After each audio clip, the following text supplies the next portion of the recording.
อาทิตย์นี้เนี่ยอากงของแฟนผมเพิ่งเสียชีวิตผมอืเพิ่งไปมเยี่ยมมาตั้งแต่กลับมาไต้หวันเนี่ยผมก็เข้าไปเยี่ยมอยู่เนืองอากงอายุ73อยู่ดีก็แอดมิดทันด่วนเข้าห้อง ICU เลยเนื่องจากหายใจไม่ได้และสุดท้ายก็พบอืว่ามเป็นมะเร็งปอดนะอืแล้วเมื่อมประมาณ4-5วันที่แล้วเนี่ยอากงเพิ่งเสียไปผมเพิ่งไปเยี่ยมได้มีโอกาสเจออากงในช่วงเวลาสุดท้าย แล้วมันก็ทำให้ผมนึกย้อนกลับไปตอนสมัยเด็กๆที่เราเคยมีความรู้สึกกลัวที่จะเสียพ่อแม่ไปผมไม่รู้ว่าคนอื่นหรือว่าพี่บ่วงเคยมีความรู้สึกนี้ไหมแต่ว่ามันมีอยู่ช่วงหนึ่งตอนเด็กที่พอเราเริ่มรู้จักความตายแล้วอะแล้วเรารู้ว่าวันดีคืนดีพ่อแม่เราต้องเสียไอ้เชี่ยกูแบบทำใจรับไม่ได้พี่บ่วงคือคิดยังไงก็คิดไม่ออกว่า ถ้าวันหนึ่งพ่อแม่เสียไปอ่ะมันจะทำใจรับยังไงอันเนี้ยมันเป็นปัญหาหนึ่งของผมที่มันอยู่มานานมากแล้วพอเราเติบโตมาเนี่ยมันก็ค่อยๆมีความแข็งแกร่งขึ้นมันได้ค่อนข้างได้เข้าใจผู้คนมากขึ้นผมเห็นเพื่อนกัลยาณมิตรที่เริ่มสูญเสียคนรอบตัวสูญเสียหลายๆแบบอืมสูญเสียแบบกระทันหันสูญเสียแบบยังไม่ได้เจอสูญเสียเป็นอุบัติเหตุจากโรคร้ายอะไรต่างๆนานาเนี่ย เท่าที่เจอมาในชีวิตทั้งหมดเนี่ยการสูญเสียที่ผมรู้สึกว่าเป็น best scenario สำหรับมนุษยชาติละคือการสูญเสียที่มึงมีช่วงเวลาในการอำลานิดหนึ่งอืมแล้วมันไม่ได้นานเกินไปจนเป็นความทรมานแต่ว่ามันนานเพียงพอที่จะทำให้มึงเกิดความรู้สึกที่มึงคุยกับตัวเองแล้วบอกว่าโอเคเราพร้อมให้เข้าไปแล้วเราพร้อมแล้วตอนนี้เราได้ใช้เวลาช่วงสุดท้ายกับเขาอะเนี่ยเราสั่งลากันเรียบร้อยแล้วผมว่ามันไม่มี best case scenario ของการสูญเสียคนที่เรารักไปมากกว่านี้แล้วหรือว่าพี่บุ๋งมีอีกไอเดียหนึ่งไหมว่าการสูญเสียคนรักเนี่ยแบบไหนมันโอเคกับพี่บุ๋งมากสำหรับกูอะแบบเนี้ยเท่าที่กูดูมานะแม่งดีสุดละผมก็คิดแบบเดียวกับพี่บิ๊กนะคือมันมันคงจะเป็นเรียกว่าเป็นซีนาริโอหรือว่าเป็นไม่ใช่คำว่าทางเลือกแล้วชีวิตมันไม่มีทางเลือกหรอกแต่ว่าเป็นสิ่งที่จะเกิดขึ้นได้แล้วก็ดีที่สุดเท่าที่มันจะมีได้แล้วสำหรับการที่เราต้องสูญเสียคนที่เรารักไปอะนะที่เราได้มีเวลาพูดคุยได้มีเวลาทำใจแล้วเพราะว่าสุดท้ายแล้วสมองมันก็มีทั้งเรื่องของความรู้สึกและมีทั้งเรื่องของตรรกะแหละ ถึงแม้ว่าในเชิงของตรรกะเราจะเข้าใจเราจะรู้กันมาแต่ตั้งแต่เด็กๆแล้วว่าทุกคนมันก็ต้องตายไปในวันหนึ่งอ่ะแต่ว่าทางด้านจิตใจหรือว่าทางด้านอารมณ์อ่ะบางทีมันก็ไม่สามารถปล่อยวางได้ในระยะเวลาอันสั้นหรอกอืมผมได้มีโอกาส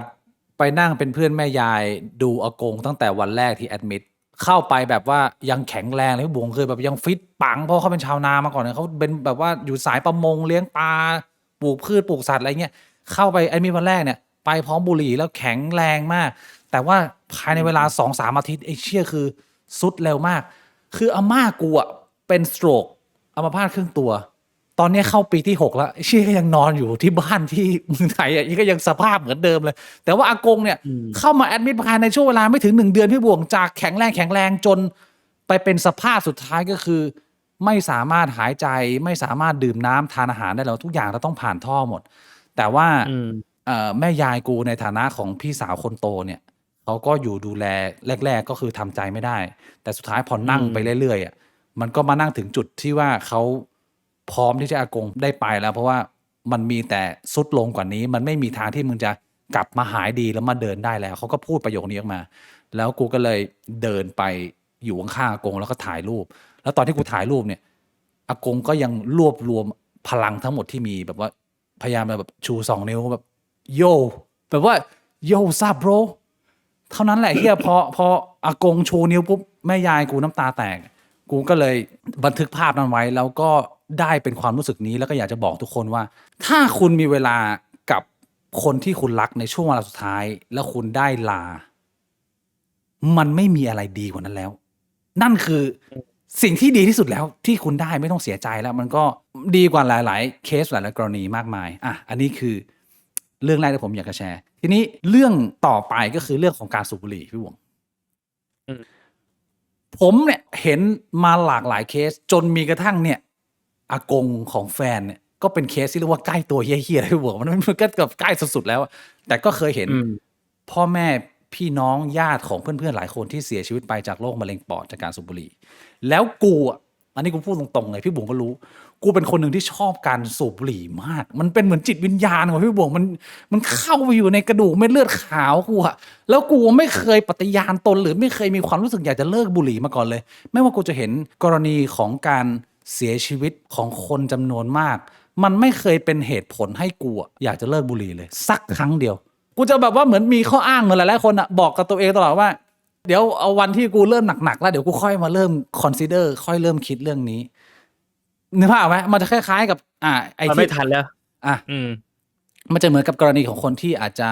เสพติดการอยากผอมหรืออะไรเงี้ยคือมันก็เป็นสิ่งหนึ่งที่มึงติดไปแล้วอะแต่ว่าตอนเนี้ยพี่บวงความรู้สึกเนี้ยมันเข้ามาครั้งแรกแล้วเนี่ยเป็นครั้งแรกในชีวิตของกูที่กูตั้งใจที่จะเลิกบุหรี่แล้วกูเริ่มมันแล้วนะกูเริ่ม process เนี้ยมา3 วันแล้วแต่ไม่ใช่เพราะว่าการสูญเสียของอากงนอกจากเรื่องของอากงแล้วเนี่ยเมื่อ3 วันที่แล้วกูได้รับโทรศัพท์จากแม่กูแหละแม่กูโทรมาบอกว่าไปตรวจสุขภาพประจำปีแล้วปกติแม่กูแข็งแรงดีแต่นี่ก็เข้าวัย62-63แล้วแม่กูบอกว่าแพทย์บอกว่าคลื่นหัวใจไม่ดีเลยอาจจะมีเส้นเลือดเลี้ยงหัวใจ2 เส้นตีบอาจจะต้องทำการผ่าตัดทำบอลลูนพี่รู้จักการทำบอลลูนไหมบายพาสใช่ไหมที่เขาเรียกกันใช่คือมันสัญญาณมันไม่ดีมากแล้วพอกูได้ยินข่าวนี้กูก็ตกใจแล้วก็มีความเป็นกังวลมากแต่ว่าสิ่งที่กูได้รับจากแม่เนี่ยไม่ใช่ความเศร้ากับสุขภาพเว้ยแต่กูไม่เคยเห็นแม่กูล่าเริงอย่างนี้มาก่อนเลยพี่บวงเพราะแม่กูบอกว่าทันทีที่หมอบอกว่าคลื่นหัวใจไม่ดีเลยนะภายในสิ้นเดือนมิถุนายนเนี่ยแม่กูต้องไปตรวจอีกรอบหนึ่งถ้ามันยังไม่ดีขึ้นเนี่ยจะต้องมีการผ่าตัดซึ่งแม่กูกลัวมากไอ้เชี่ยแม่กูเนี่ยก็คืออย่างที่บอกบ้านกูเป็นบ้านสูบบุหรี่พ่อกูดูดบุหรี่แม่ก็ดูดบุหรี่พี่ก็ดูดบุหรี่ที่อากงก็คือเอามงอาม่าก็ดูดบุหรี่ทุกคนน่ะก็คือดูดบุหรี่หมดแต่เนี่ยเป็นครั้งแรกที่แม่กูตัดสินใจหยุดบุหรี่ได้ด้วยตัวเองพี่บวงคือแม่กูหยุดตั้งแต่หมอบอกพอหมอบอกว่าคลื่นหัวใจไม่ดีถ้าไม่หยุดบุหรี่เนี่ยต้องผ่าตัดแม่กูหยุดเลยแล้วแม่กูหยุดด้วยความเบิกบานมากคือแกเล่าว่าแบบโหมันมากเลยนะวันแรกจากที่แบบกลับไปแล้วก็โยนบุหรี่ทิ้งในบ้านไม่มีบุหรี่แล้วตอนนี้รู้สึกหายใจได้เต็มปอดมากแล้วแม่กูก็เล่าว่าเขาแฮปปี้มากที่จะได้เริ่มต้นกลับมาดูแลตัวเองอีกครั้งหนึ่งด้วยความเบิกบานด้วยความแบบสนุกสนานจนแม่กูพูดมาประโยคนึงแม่กูบอกว่าขอโทษที่แบบเป็นตัวอย่างที่ไม่ดีที่สูบบุหรี่แล้วทำให้ลูกสูบบุหรี่มาจนถึงทุกวันนี้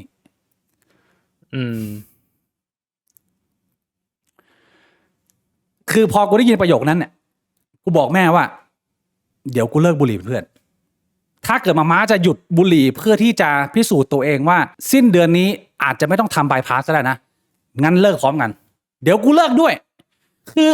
สิ่งที่กูจะบอกก็คือว่าไม่ว่ากูจะเห็นโลงศพมาขนาดไหนพี่บวงมันไม่เคยทำให้กูหลั่งน้ำตากับไอ้เหี้ยเลิกบุหรี่ได้เลยแต่ว่ามันเป็นเรื่อง positive เชิงบวกแบบเนี้ยมันเป็นเหมือนกำลังใจที่มึงจะเลิกอะไรไปด้วยกันกับคนที่มึงรักมากๆคนหนึ่งไอ้เชี่ยเนี่ยมันพลิกเลยเว้ยนั่งเวลาตอนนั้นที่แม่กูโทรมาบอกเรื่องนี้เนี่ยกูเหลือบุหรี่อยู่ตัวสุดท้ายในกล่องกูกำลังจะเดินไปเซเว่นไล่สัตว์เดินไปซื้อบอกว่ามาเดี๋ยวบิ๊กจุดดูดเลยแล้วเนี่ยตัวสุดท้ายละยาวไปจนกลับไปเมืองไทยเราจะต้องไม่ดูดบุหรี่กันนะไอ้เชี่ยพี่บวงมึงจำได้ไหมกูเริ่มสูบบุหรี่ครั้งแรกกูอยู่กับมึงนะกูไม่รู้มึงจำได้หรือเปล่าจำไม่ได้แต่กูก็รู้ว่าเห็นมึงดูดช่วงที่อยู่หอแหละตอนที่กูเรียนม.ปลายกูไม่เคยดูดบุหรี่เลยพี่บวงกูไม่เคยลองเลยด้วยซ้ำกูมีความแอนตี้กับบุหรี่ด้วยเพราะว่าก็ไม่อยากให้พ่อแม่สูบบุหรี่กูจะลื้อความทรงจำให้มึงบุหรี่ที่กูสูบตัวแรกหน้าตอนนั้นมึงยืนอยู่ข้างๆกูเลย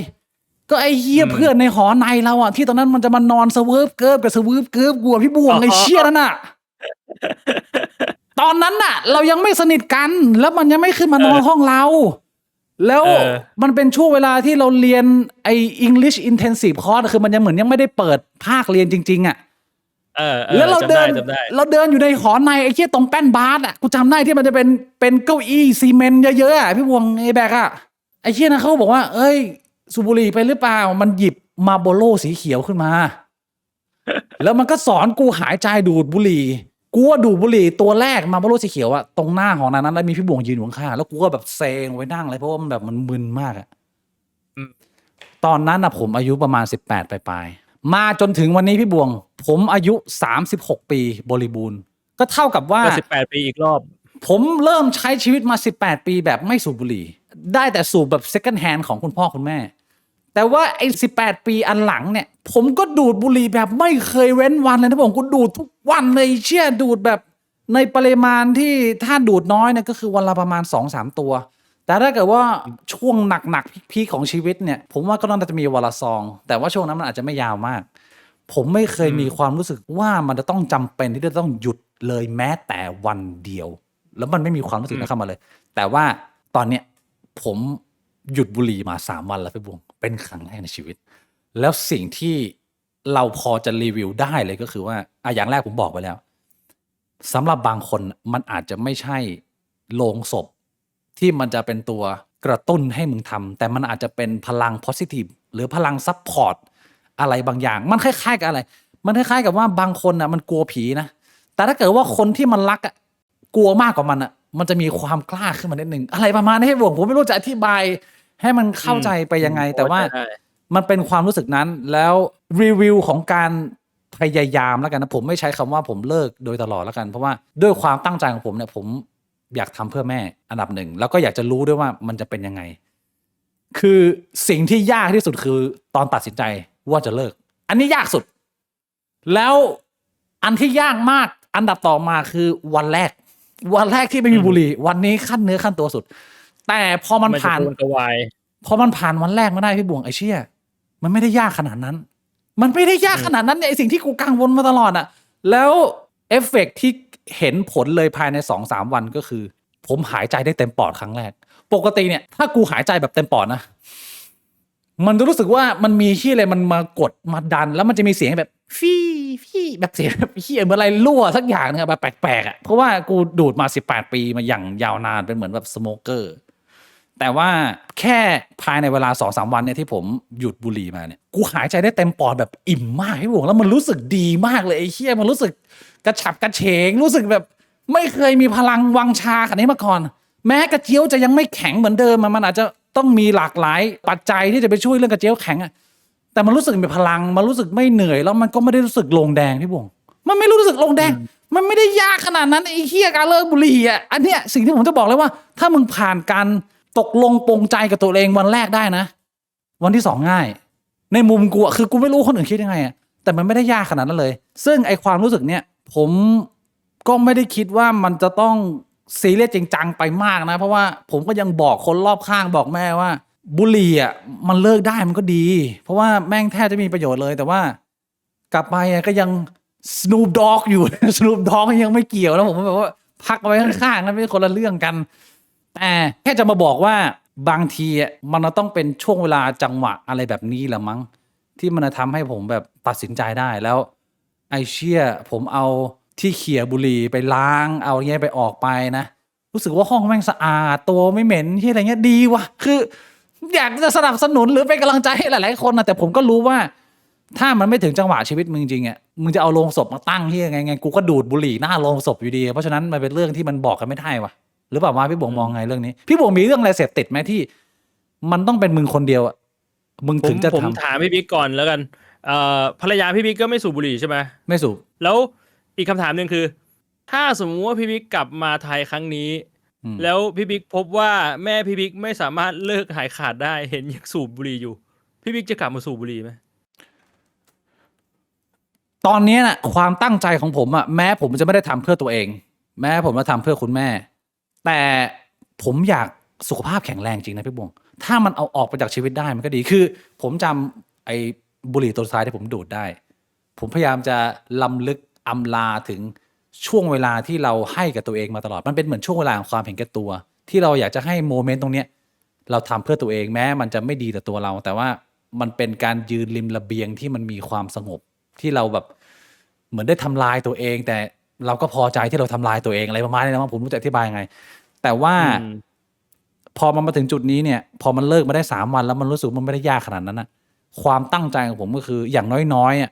ผมอยากจะลองให้มันไปได้สุดเลยก็คือ ผมบอกกับตัวเองว่า แม้ไอ้3 วันที่แล้วมันอาจจะไม่ได้เป็นบุหรี่ตัวสุดท้ายของกูนะพี่บวง แต่อย่างน้อยๆกูอยากจะเลิกซื้อบุหรี่ไปเลย แล้วถ้าเกิดว่าในอนาคตผมจะมีสูบบุหรี่คือ ผมสูบบุหรี่คนอื่นเหมือนกับว่าที่ทุกวันนี้ผมไม่ได้ซื้อเบียร์แต่ถ้าเกิดว่ามันมีจังหวะที่ออกไปเจอคนไปกินเบียร์คนอื่นเนี่ยผมก็ไม่ปฏิเสธก็นานๆทีมก็ได้มันก็ไม่ได้ทำลายตัวเองมากอะไรเงี้ยผมคิดว่ามันอาจจะเป็นมูดประมาณนั้น แต่ที่ตั้งใจกับตัวเองไว้เลย ก็คือไม่ได้แบบมีกำหนดระยะเวลาด้วยก็คือ เราอาจจะเลิกซื้อบุหรี่ได้เลยไหมมันน่าจะเป็นเรื่องที่ดีมากๆแล้วแค่เนี้ยการที่เราไม่มีบุหรี่อยู่ข้างๆมือแบบซื้อเองผมว่ามันช่วยลดไปได้เยอะมาก อันนี้คือความรู้สึกของ อื ผม ม